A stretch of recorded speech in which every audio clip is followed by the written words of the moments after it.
Hey guys, I said I wasn't going to do another video till tomorrow, but I've got something that I wanted to go ahead and talk about and get uploaded, especially since I just went to the dentist today. I've always used toothpaste on my denture, on my plate. I've heard various different things. I've heard it's okay to use toothpaste on a denture. I heard it's too abrasive. Different dentists will tell you different things, and it's your own personal preference, what you use. Here's what I will tell you. With me having the implants, and the implant posts have these healing caps on the end. I've talked about this over and over and over. Well, once I get my permanent, I will not have the healing caps on. Those will come off because those healing caps will be down in the permanent denture. But for now, I've got healing caps on the end. Food debris gets trapped up in these healing caps and they stink. I talked to the dentist about this today and I said, what can I use to clean them? Hang on just a second. He said to brush them when I brush my gums. But toothpaste is too abrasive. It's got this pumice stuff in it.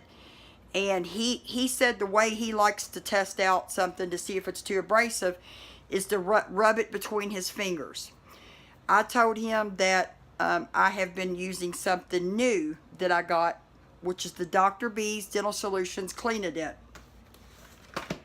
It's very soft, this stuff. It's very non-abrasive, okay?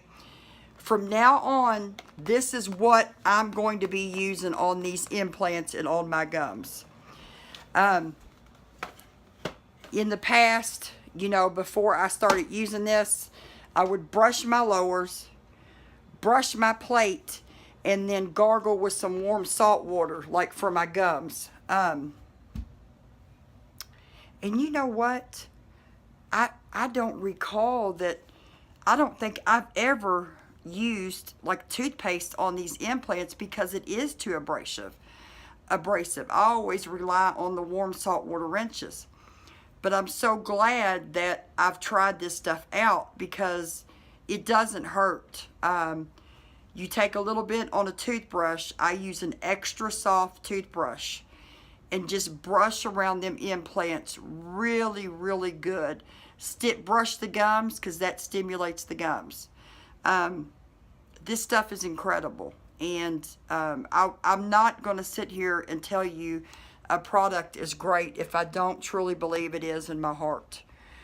Also, the Adhesadent, and I'm walking around, sorry, it's going in and out of darkness. The Adhesadent, the Dr. B's Adhesadent. It doesn't have zinc in it. It is also soft, but has the adhesive hold to it, okay? That's how I was able to bite into that chicken sandwich. Before I got my soft reline today, the front of my plate where the implants sit was really low on reline material. It's down, it was really bare. So putting that up against those implants and trying to eat, I was having some irritation and some pain. So before I went in today and got the soft reline, I was using Dr. B's Adhesadent, putting some of that directly in the front where my implants sit. It won't hurt the implants.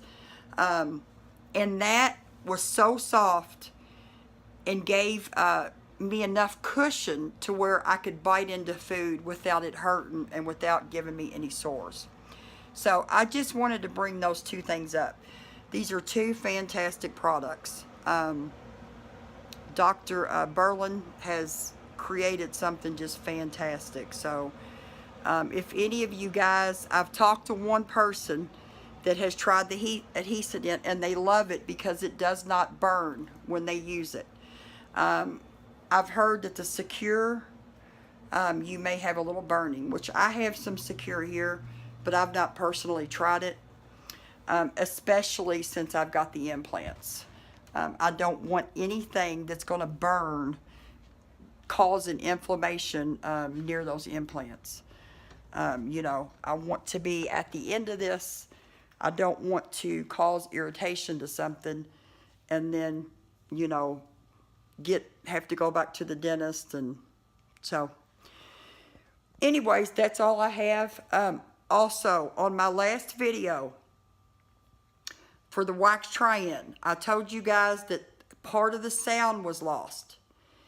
It's only about a minute of the video, guys. So if you watch the beginning of the video until the sound cuts off, you can skip over to about 6:24 and the sound comes back on. And I'll show you a side-by-side of the wax try-in and my temporary plate. You can see the difference in the tooth size and see what I'm talking about when I said that I wanted them to make a modification on that. The teeth are too small to my liking. I like to have a little more tooth, but you have to advocate for yourself, guys, when you're going through this denture process.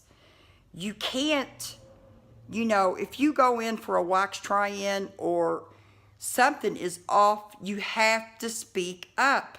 I used to be one of these people where I'm such a non-confrontational person that, you know, beforehand, if he would have said, is this okay? I would have said, yeah, let's go ahead with the permanent. But when I went to pull it back out and looked at it, I just didn't like it. I wanted the teeth bigger. So you have to speak up, guys. I mean, this goes for you if you're getting just a regular denture or if you're getting a snap-on. You know, these wax try-ins are try-ins for a reason. That way you can tell pretty much what your permanent's going to look like, and if it's too gummy, too bulky, they need to know that, okay? Don't settle for something. Speak up. You guys have a great night, have a great Friday, and a great weekend, and I will be talking to you soon.